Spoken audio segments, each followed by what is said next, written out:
choramos, mas a nossa confiança está nele, porque é ele que conduz os nossos passos. A convicção nossa é de que nós temos um Deus que trabalha por nós, independente da circunstância, independente das decisões humanas. Você temos que ter convicção que a nossa vida é regida por Deus, e que é Ele que traça a nossa caminhada, e operando Deus, quem impedirá? Então, essa é a nossa esperança e a nossa força, principalmente andando no ministério, No ministério ainda é um pouco mais complicado, mas Deus tem cuidado e tem nos surpreendido. Queridos, abra sua Bíblia por gentileza, Romanos capítulo de número 12, que foi o texto onde nós lemos, que nós fizemos a leitura oficial, que a leitura oficial é a leitura que nós pregamos, quando se faz a leitura e não se prega nela, ela se torna simplesmente uma leitura dentro do culto, tá bom? Então a leitura oficial é a leitura que se lê e que se prega, porque é onde Deus fala através da ministração. Romanos capítulo de número 12, o verso de número 1 é o que nós leremos, e depois nós exploraremos algumas verdades dentro desse capítulo 12, que eu acredito que vai nos fazer muito bem a nossa alma e a nossa vida. Verso 1 diz assim: rogo-vos, pois, irmãos, pela compaixão de Deus, que apresenteis o vosso corpo em sacrifício vivo, santo e agradável a Deus, que é o vosso culto racional. Louvado e engrandecido ao Senhor. Hoje não vamos fazer uma leitura extensa, porque o conteúdo é muito grande, mas vamos dar um panorama dentro desse capítulo de número 12. A carta de Paulo aos Romanos, ele é um compêndio, é uma carta que foi escrita para uma igreja do primeiro século, aonde eles estavam recebendo bombardeios de falsos mestres, recebendo bombardeios de de muitas heresias, de falsos ensinamentos. Os judeus, os romanos, os gregos influenciavam constantemente a igreja de Roma.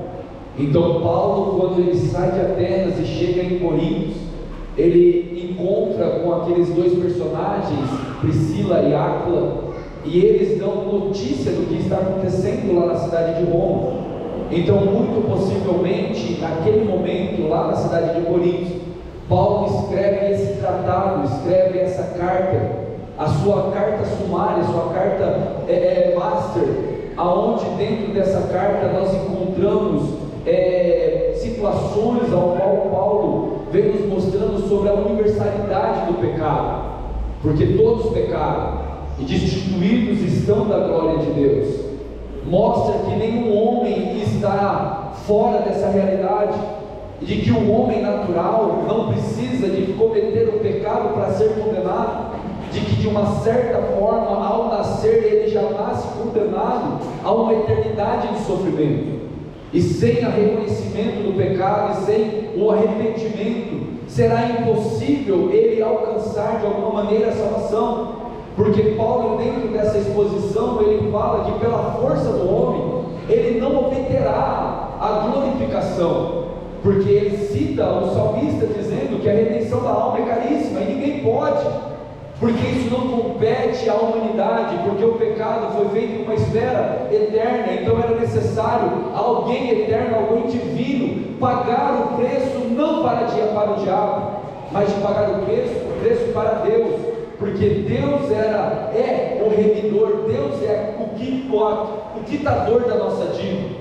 Então Paulo mostra que Jesus ele veio para esse fim, e Paulo continua dentro dessa questão, falando que a justificação da salvação não está nos nossos méritos, mas está na fé, na obra salvífica de Cristo. Que a salvação não vem porque eu sou bonitinho, ou porque eu sou apresentável, ou porque eu prego bem, ou porque eu canto bem. A salvação ela não espelha através de mim porque eu estou em cima de um púlpito, ou porque eu dou uma ajuda básica. A exposição da salvação não está em mim quando eu simplesmente faço qualquer coisa para a glória e louvor do meu nome, até mesmo do nome de Deus. A exposição da salvação está em mim quando eu espelho a característica de Cristo na minha vida. É quando eu amo o próximo, é quando eu perdoo, é quando eu bendigo o nome do Senhor, é quando eu ando as pisaduras de Cristo. Então Paulo está apresentando essa carta para um povo que está helenizado, para uma cultura onde que não sabe para onde vai, porque existe um Deus que fala que precisa fazer sacrifício para isso ou para aquilo, e de repente vem Paulo falando: ó, vocês não precisam fazer nada disso, porque chegamos em um período, a partir do capítulo de número 6, 7, 8, que Paulo vai mostrar toda a trajetória dos judeus em cima de um sacrifício, aonde envolvia obras, aonde envolvia rituais, e Paulo agora vem mostrando que eu não preciso mais de um sacerdote para chegar até Deus. Você não precisa de mim para chegar a Cristo. Você não precisa da minha oração para ser ouvido. Hoje você faz parte desse sacerdócio real. Hoje eu e você estamos diante de um véu que foi rasgado e que Deus se fez presente diante da humanidade. E eu não preciso de um sacrifício de cordeiro, eu não preciso de uma campanha de 7 dias, eu não preciso do jejum de Daniel, eu não preciso disso, eu não preciso disso, eu não preciso daquilo para chegar diante de Deus. Paulo vem falar para a igreja de Roma e para a igreja de Monte Alto: basta da fé, basta. A única coisa que você precisa é ter confiança que você tem acesso ao Deus que se fez presente a essa humanidade.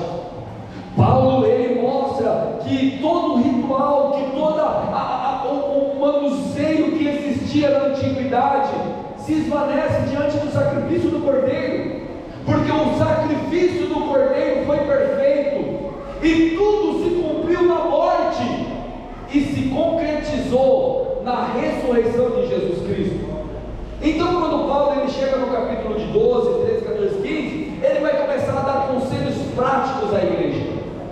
Ele vai começar a mostrar para os seus leitores que andar nas pisaduras de Cristo, nós temos que ter modelos, nós temos que ter renúncia, e principalmente nós temos que ter um relacionamento.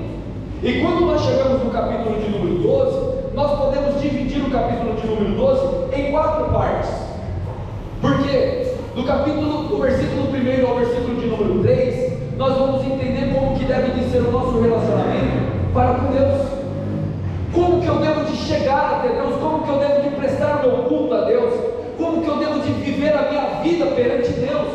E no versículo de número 4 ao versículo de número 8, nós vamos ver que qual deve de ser o nosso relacionamento com nós mesmos. Como que eu devo de andar com Deus? Qual que é a minha vida? Qual é a minha postura? Do versículo de número 9 ao versículo de número 18, nós vamos ver o relacionamento para com o irmão. E o versículo de número 19 ao versículo de número 21, nós vamos ver o relacionamento para com o inimigo, ou aqueles que nós deduzimos que é o nosso inimigo.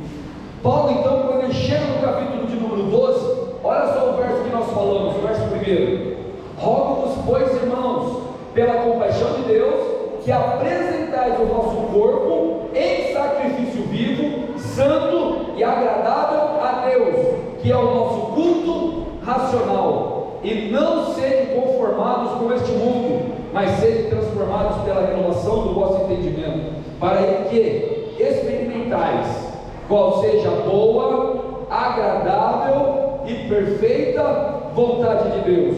Porque pela graça que é me dada, digo a cada um dentre vós, que não penseis de si mesmo, que alguém mesmo que convém, antes pense com moderação, conforme a medida da fé que Deus repartiu cada um. Como que eu devo de me apresentar? Qual é o meu relacionamento com Deus? O meu relacionamento com Deus deve de estar em um culto particular. Você pode estar reunido aqui, mas não está participando desse culto, porque você pode estar sentado aqui e pode estar adulterando o seu culto nesse momento, pensamento na conta, você pode estar com um pensamento na situação, você pode estar pensamento no seu filho, no seu marido, você pode estar com um pensamento em qualquer outra coisa.